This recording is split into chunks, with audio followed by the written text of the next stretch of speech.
Coucou les petites étoiles, j'espère que vous allez bien. Je vous retrouve aujourd'hui pour un nouveau Il était un livre et cette fois-ci on va partir sur des livres que j'ai plus ou moins bien aimés. C'était de bonnes lectures mais sans plus. Commençons tout de suite avec une duologie que j'ai lue entre le mois de janvier et le mois de février pour une lecture commune avec le book club Girlstream. Il s'agit donc de Le Crépuscule des Urnes, écrit par Arnaud Druel et édité chez Girlstream. Petit aparté avant de continuer, je voulais vous prévenir aussi sur YouTube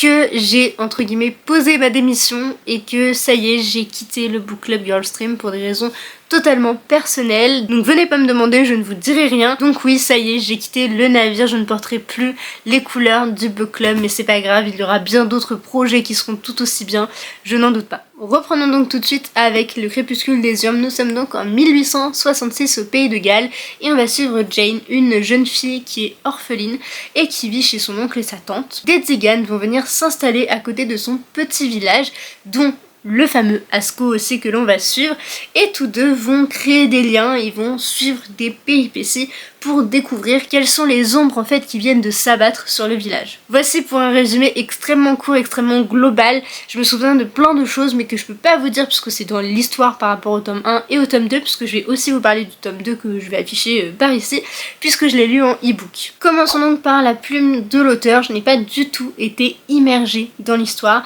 Je ne dis pas qu'il écrit mal, au contraire c'est pas du tout le cas, c'est juste que moi et ma sensibilité on a pas été spécialement touchée par sa plume et sa façon de s'exprimer, qui d'ailleurs je trouve qu'on ressentait beaucoup le côté 1866 dans la façon de s'exprimer, dans les termes, dans aussi les décisions des personnages, et je crois que c'est quelque chose qui m'a pas mal dérangée puisque tout le temps j'étais en mode mais non ça se passe maintenant, alors qu'en fait pas du tout et j'arrivais pas à me mettre dans le contexte et c'est bien dommage. Je vais pas vous le cacher que sans la lecture commune je n'aurais potentiellement pas lu le tome 2, mais écoutez, je devais recevoir en live l'auteur et je me suis dit il faut absolument que je lise le tome 2, c'est ce que j'ai fait et j'ai un peu plus aimé quand même le deuxième tome, mais je prends la duologie dans sa globalité pour vous donner mon avis parce que c'est aussi comme ça que fonctionne une duologie. C'est très dur de dissocier des tomes, autant quand il y en a 3 c'est un peu plus simple, mais là c'est vrai que pour 2 c'est tellement une histoire qui se suit que c'est pas facile de vraiment les dissocier, mais j'ai quand même apprécié l'histoire et l'univers que l'auteur a créé. C'est vraiment hyper bien pensé, hyper bien imaginé, hyper bien mis en place, mais il y a quand même quelque chose qui m'a un peu gênée et je ne saurais pas si c'est complètement lié à son écriture, mais si c'est pas aussi un petit peu de son histoire, parce que certains personnages prennent des décisions et j'étais en mode mais pourquoi tu fais ça, ce n'est pas du tout logique, ne fais pas ça, là tu te jettes dans la gueule du loup alors que non en fait tu ne devrais pas. Mais bon bref, ça c'est encore une fois très personnel et j'ai rien d'autre de spécial à vous dire, mis à part que j'ai bien aimé la fin quand même du deuxième tome. Je sais que c'est pas le cas de tout le monde quand on l'avait lu dans la lecture commune, mais moi je l'ai trouvé très marquante et justement je pense que c'est pour ça aussi que je me rappelle si bien. Et par ailleurs je lirai L'Enfant Pan qui est du même auteur et qui se suit par rapport au Crépuscule des Urnes puisque ça rejoint un des personnages dans celui-ci. Et d'ailleurs dans cette duologie on retrouve pas mal de petits codes de Peter Pan, mais pas assez pour me charmer. Ensuite on va parler d'une saga qui a su convaincre beaucoup de personnes, mais moi ça ne l'a pas totalement fait, je vais vous expliquer pourquoi. Il s'agit de Assoiffé, le premier tome, écrit par Tracy Wolff, édité chez Pocket Jeunesse. Eh bien écoutez, j'ai apprécié l'histoire dans sa globalité, mais il y a quand même quelques petites choses qui m'ont gênée. On va suivre Grace, si je ne dis pas ce bêtise c'est son prénom, puisque là il n'est pas écrit sur la 4ème, donc je ne m'en souviens plus, qui va devoir aller dans un lycée en Alaska qui s'appelle le Katmere, je crois que ça s'appelle comme ça. Je l'ai donc écouté en audio mais je sais plus les noms, comment c'était dit, écrit, bref. Et cette école est très spéciale puisqu'elle abrite des vampires, des loups-garous, des dragons, des sorciers, etc. Et elle va apprendre pas mal de choses sur sa famille. Bon, voilà globalement le pitch. Et par ailleurs elle va s'enticher d'un vampire, mais un petit peu aussi d'un loup-garou quand même, ou d'un dragon. Je sais plus lequel espèce il est, mais bon ça reste pas un humain. Pour le coup je trouve que c'est une mauvaise réadaptation de Twilight que j'ai bien évidemment adoré, comme je vous l'avais dit dans je ne sais plus quelle vidéo, c'est une saga qui est très nostalgique pour moi, et là le fait de faire comme un copier-coller, une remasterisation, je crois qu'on dit comme ça, d'une histoire qui avait très bien fonctionné mais avec je sais pas combien de tomes, puisqu'en plus Pocket Jeunesse on a découpé pas mal en deux, et bien ça ne m'a pas totalement convaincue, mais malgré tout, étant donné que je l'ai écouté en audio et que toute la saga est disponible, j'écouterai le deuxième tome puisqu'il est aussi dans ma palle. Donc écoutez, je veux au moins aller jusqu'au tome 2 pour avoir un peu plus connaissance de l'univers, mais en vrai, la plume de l'autrice c'est hyper addictif, c'est hyper abordable, je trouve que ça se lit très très bien et je l'avais lu assez rapidement, enfin du moins écouté assez rapidement. Ce que je reproche à ce livre c'est que l'espèce de romance est très mal amené et c'est too much, enfin vraiment ça arrive comme ça et je me dis à quoi ça sert finalement. Alors certes je veux bien comprendre l'histoire du coup de foudre etc, mais là c'était vraiment beaucoup trop pour moi. Il y a encore cette histoire de grand bad boy là hyper sombre et tout, je suis en mode mais non, mais ça y est on n'est plus en 2010, faut arrêter avec ce genre de trope. Malgré tout il y a quelques petites choses qui m'intriguent et c'est aussi pour ça que j'irai lire la suite, et aussi je pense que ça a joué pas mal tout ce qu'il y a autour des aurores boréales, comme c'est en Alaska, donc ça c'est un petit fan art que j'avais eu lors de la dédicace à Montreuil, et j'avoue que tout ce qui touchait aux aurores boréales ou aux tremblements de terre etc pour diverses raisons, et le fait aussi qu'il y ait des dragons, tout ça ça me pousse quand même à vouloir savoir la suite. Et un autre détail mais que je peux pas vous dire, il faut vraiment lire l'histoire pour le savoir. J'ai pas grand chose d'autre à dire mis à part que évidemment je lirai la suite, je ne sais pas si j'irai jusqu'au bout, on verra bien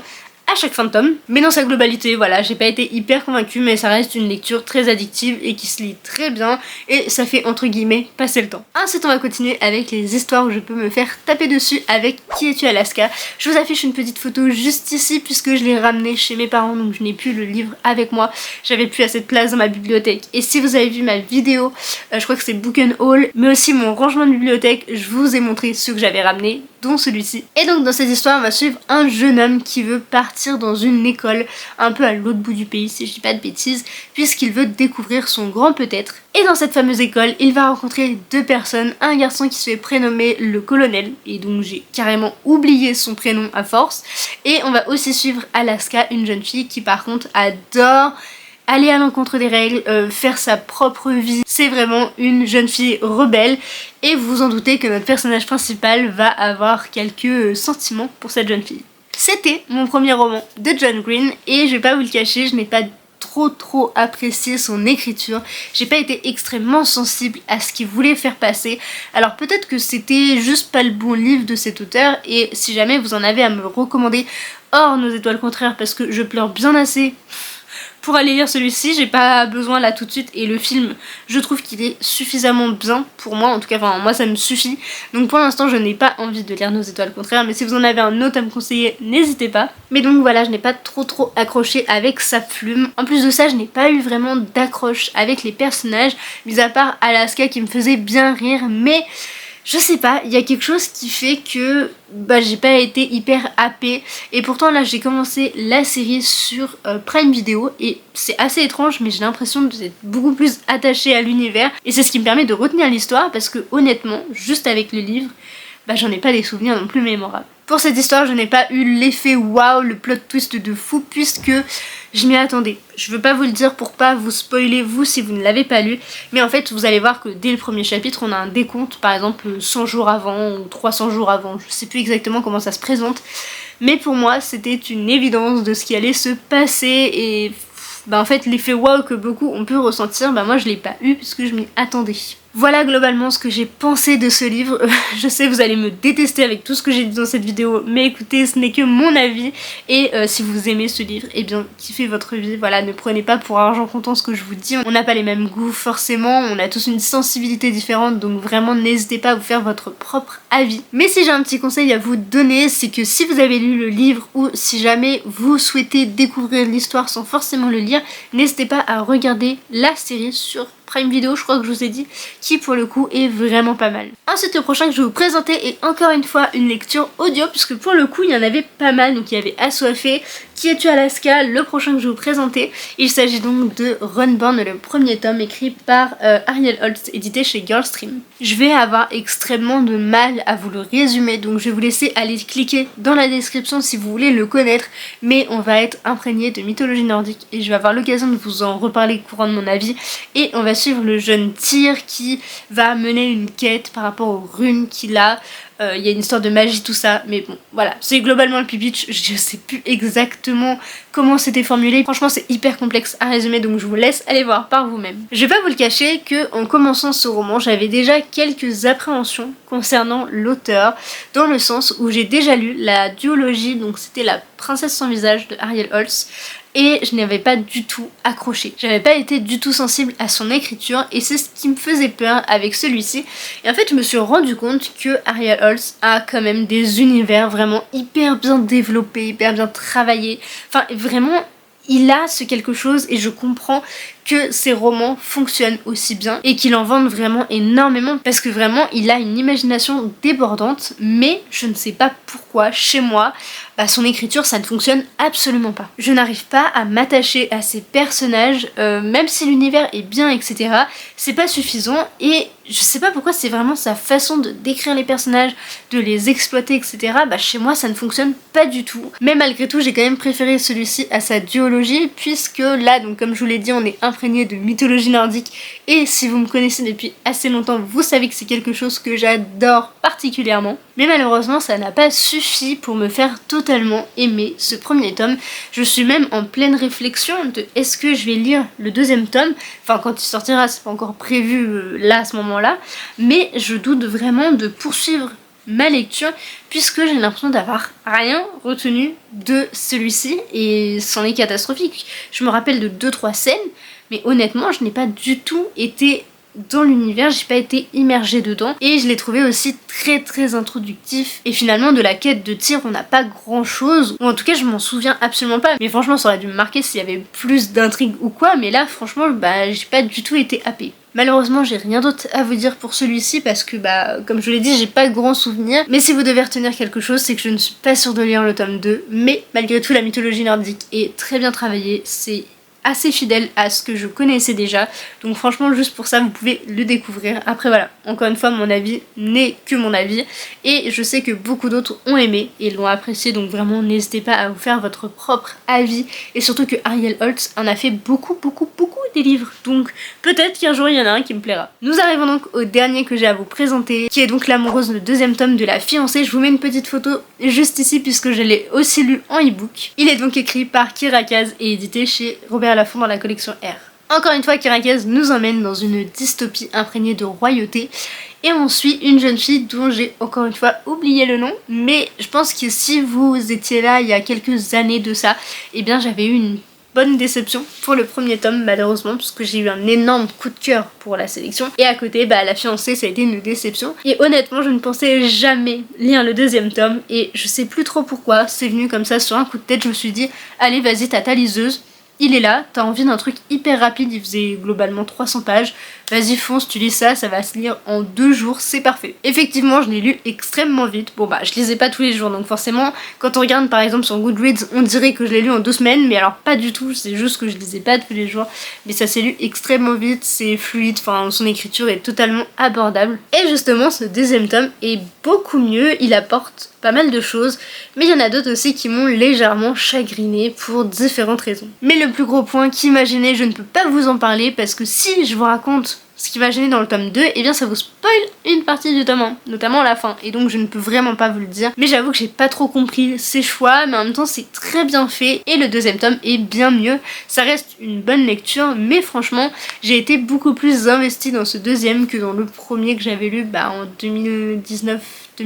je crois, et franchement grâce à celui-ci j'en garde plutôt un bon souvenir. Ce que j'aime bien avec Kira Kaz c'est vraiment son univers de royauté qui est quand même assez bien développé au niveau des intrigues politiques, au niveau de la royauté en elle-même, des châteaux, des décors qui sont quand même bien mis en avant et ça c'est super chouette. Dans La Fiancée on a aussi pas mal le côté de la famille et ça c'est trop cool parce qu'on l'avait beaucoup moins dans la sélection, en tout cas je m'en souviens pas trop mais il me semble que c'était pas le même style de famille, mais là du coup c'est vraiment trop chouette d'avoir pu avoir ce nouveau point de vue. Mais voilà globalement ce que je voulais vous dire sur L'Amoureuse. Je ne sais pas si je peux vraiment vous recommander la duologie puisque j'ai eu une déception sur le premier tome et s'il faut lire le tome 1 pour aller lire le tome 2, je vais pas vous le cacher, c'est un peu relou, mais d'un côté si vous n'avez jamais lu la sélection, eh bien ça pourrait être intéressant de lire La Fiancée parce que je pense que j'avais beaucoup d'attentes aussi par rapport à ça et aussi parce que je lis quand même beaucoup et à force les tropes reviennent assez régulièrement et il y en a comme La fiancée qui finalement sont un peu récurrentes et c'est peut-être aussi ce que je recherche moi maintenant. Voici du coup pour tout ce que je voulais vous dire. Bon pour une fois c'est une vidéo avec des livres que j'ai plus ou moins bien aimés. On va dire ils sont dans la moyenne. Ils ont tous eu la moyenne, mais voilà, c'est pas plus que ça. Je ne sais pas si je peux totalement vous les recommander, mais en soi si vous voulez vous faire votre propre avis, n'hésitez pas et ça m'intéresserait grandement d'avoir le vôtre dans les commentaires pour qu'on puisse en discuter. Et sur ce, j'espère que ça vous aura plu. Je vous fais plein de gros bisous et à très vite dans une prochaine vidéo. Bye!